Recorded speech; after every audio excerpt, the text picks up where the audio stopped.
बिस्मिल्लाहिर्रहमानिर्रहीम। मैं शाहिद महमूद एडवोकेट हाजिर खिदमत है। आज हम डिस्कशन करने वाले हैं कि श्योरिटी बॉन्ड्स या मचलके क्या होते हैं, इसकी जो इस्तिलाह यूज़ होती है इसका क्या मकसद है, जो श्योरिटी बॉन्ड देने वाला होता है उसकी क्या रिस्पॉन्सिबिलिटी होती है, और जिसके लिए श्योरिटी बॉन्ड दिया जाता है वो अगर ना आए तो फिर क्या कॉन्सिक्वेंसेस होंगे। तो वीडियो स्टार्ट करने से पहले गुजारिश ये है कि अगर अभी तक आपने हमारा channel Mahar legal aid and को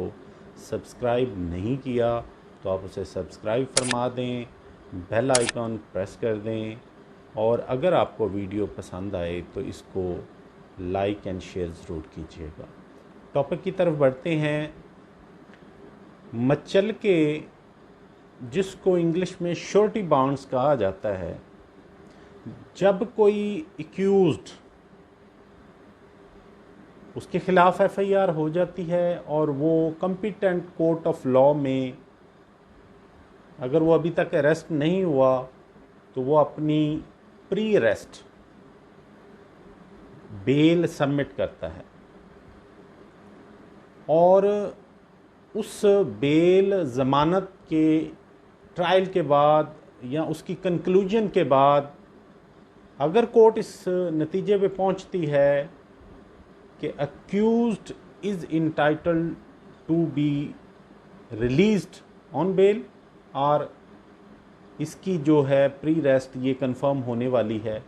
तो कोर्ट जब ऑर्डर कर देती है तो साथ में कोर्ट ये ऑर्डर करती है कि 50,000 के मचलके सबमिट करें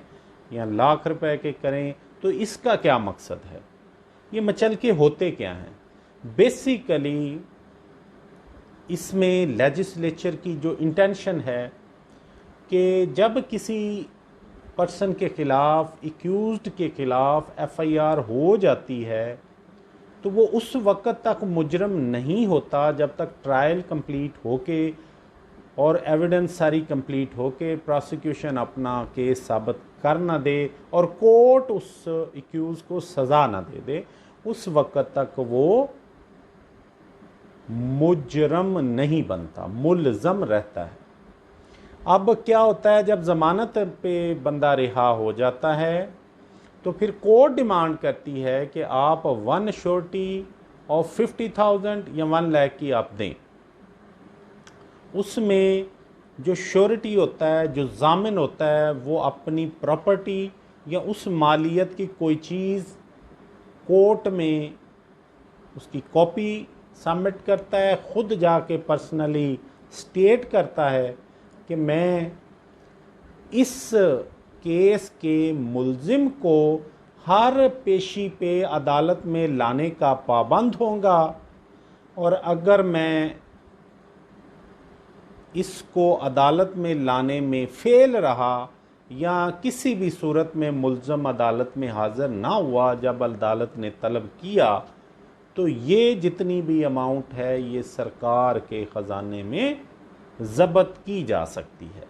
तो ये श्योरिटी बॉन्ड के जो इंग्रेडिएंट्स हैं उसको समझना बड़ा ज़रूरी है, क्योंकि जब श्योरिटी दी जाती है तो जो श्योरिटी होता है, जो ज़ामन होता है, सारी लाइबिलिटी उसकी होती है कि वो मुल्ज़म हर तारीख पे कोर्ट में आए और आके अपनी जो उसकी अटेंडेंस है, उसकी रिक्वायरमेंट है, एविडेंस है, जो भी है वो आके पूरी करे। अगर ज़मानत में है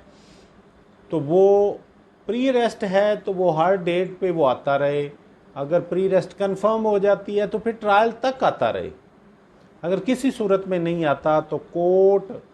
जामन के ख़िलाफ़ कार्रवाई करके उसकी जो अमाउंट है उसको विड्रॉ, उसकी इन फेवर ऑफ स्टेट ज़ब्त कर सकती है। अब इसमें जो अगर दौराने ट्रायल सबमिट हो गया, 173 की रिपोर्ट सबमिट हो गई, मुल्ज़म नहीं आया, उसके वारंट जारी हो गए, बेलेबल फिर नॉन बेलेबल, और सब्सिक्वेंटली उसको इश्तिहारी डिक्लेयर कर दिया गया, या किसी भी स्टेज पे वो अगर अदालत में आता है तो उस वक्त भी उसको मचल के देने पड़ते हैं। एक चीज़ समझ लें,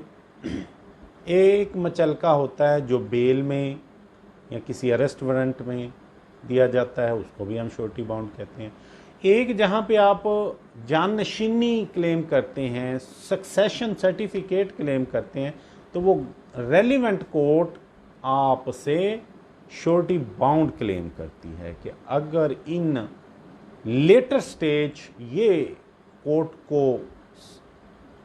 इल्म में आ गया या किसी पार्टी ने एप्लीकेशन दे दी कि आपने कोर्ट में मिस स्टेटमेंट करके ये सक्सेशन सर्टिफिकेट हासिल किया है, तो कोर्ट जो अमाउंट उस सक्सेशन के इवज़ आपने हासिल की है वो श्योरिटी से रिकवर कर सकती है। तो आज तक के लिए इतना ही। मैं शाहिद महमूद एडवोकेट को इजाज़त दीजिए। दुआओं में याद रखिए, अपना ख्याल रखिए। अल्लाह निगहबान।